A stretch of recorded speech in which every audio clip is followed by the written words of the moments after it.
Welcome back to UC Sports. The Huskies were busy this past week as conference play began for many teams. I'm Noam and Bri. And I'm Bri. Coming up, we will be discussing that heartbreaking thriller on Saturday for UConn football.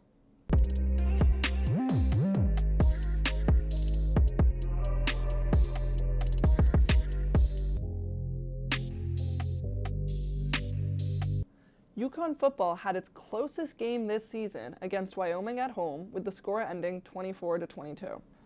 Although it contributed to their winless record, many great strides were made this game, showing improvement in the team as a whole.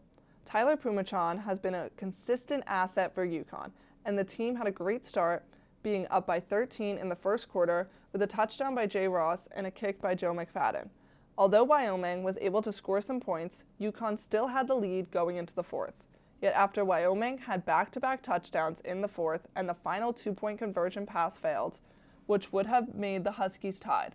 Although not the end result wanted, the predicted point difference was 30.5, so the Huskies truly stepped up with new head coach Spanos and quarterback Pumachan and seemed to be picking up more consistency and team chemistry, which gives more hope for upcoming games, like when they head on the road to Vanderbilt this Saturday in Nashville, Tennessee. The UConn men's basketball team kicked off official practice on Tuesday. Here's my report from the practice facility. Fall is here, winter is coming, and that means one thing. UConn basketball season is rapidly approaching. Today, the men kicked off official practice in year 4 of the Dan Hurley era and year 2 back in the Big East. So, what does Hurley see as this team's biggest strength? I think this is like a really deep team. I mean, you feel like there's 10 guys that are vying for, anything from potentially a starting role to, almost anywhere from, 6 through 10 off the bench.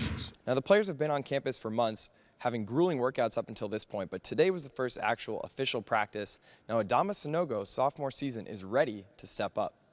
Can't wait for the season, We have a short time, so we gotta go get it every day. We gotta go get it every day. He looks so good right now. I mean, he's been our best player. He's usually our best player, and I don't.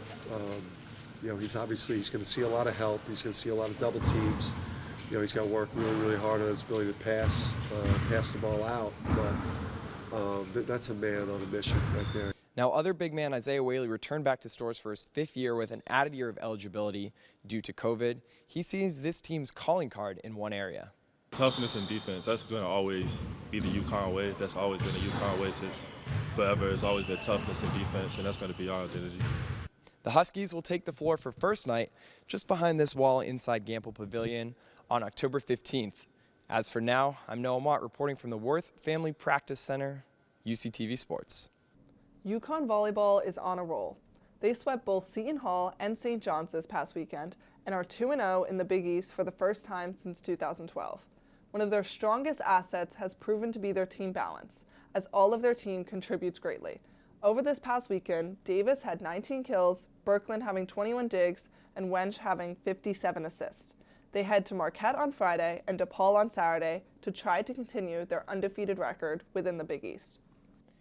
It was a tough weekend for the UConn field hockey team, who suffered a pair of 3-1 defeats to ranked opponents. First, it was number 13 Liberty, and then on Sunday, defending champion number 7 North Carolina Tar Heels. Goaltender Cheyenne Sprecher made 16 saves for the Huskies, who saw their record dip below 500 again.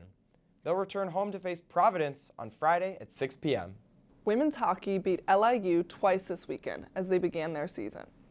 Freshman Megan Warner had a remarkable first college game, having 20 saves as a freshman.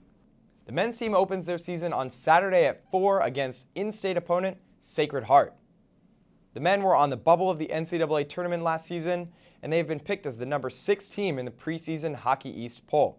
Should be a strong season for the Ice Bus and head coach Mike Kavanaugh. Now, as for the men's and women's soccer teams, they had a tough week. The women lost at home 3-0 to St. John's in their Big East opener, a game they were thoroughly outplayed in, while the men went on the road to Chicago to play DePaul. They conceded the game-winning goal and lost 2-1 after the 80th minute. DePaul took the lead. Both teams are back in action. For the men, St. John's Saturday at home, it's a whiteout. And as for the women, they'll play in New Jersey at Seton Hall on Thursday night. UConn softball took 2 fall ball road games from Adelphi last weekend. This weekend, they'll return home to face a pair of in-state opponents in Eastern and Southern Connecticut State in exhibition games. UConn lacrosse opens their fall ball schedule at home on Sunday. It will be the first of 4 scheduled dates for the team this fall. They bring back superstar Sydney Watson on the heels of an NCAA tournament appearance and a really strong season last spring. It's never too early for basketball season, and for the first time since 2019, First Night is back. October 15th at 7 p.m., doors will open in Gamble to celebrate the beginning of the season for both teams in the basketball capital of the world. Although only open to students, it will be live on CW20. And there's even more firsts happening, as players are adapting to the new NCAA NIL rules. AZ Fudd just signed with Chipotle for their Real Food for Real Athletes campaign. Olivia Nelson-Ododa is currently partnered with Fabletics and Blaze Pizza. Even RJ Cole on the men's team has partnered with PSD Underwear. Many people are wondering what Paige is going to do, as she is predicted to make 6 figures a year. She has trademarked the term Paige Buckets, signed with an agent Wasserman, but fans are still waiting to see what sponsorships are in the works. In the pros, UConn is all over the WNBA, but with just 4 teams left this postseason, that list has narrowed. Can Diana Taurasi add one final ring to her illustrious career? Will Steph Dolson lead the Sky to a semifinal upset over our Connecticut Sun? Tons of storylines. Those playoffs are well underway. Plus, George Springer and Matt Barnes are part of a heated AL East, more so an AL wildcard race, that has actually seen Barnes lose his grip as the Red Sox closer. Will the Jays catch the Sox? We'll see.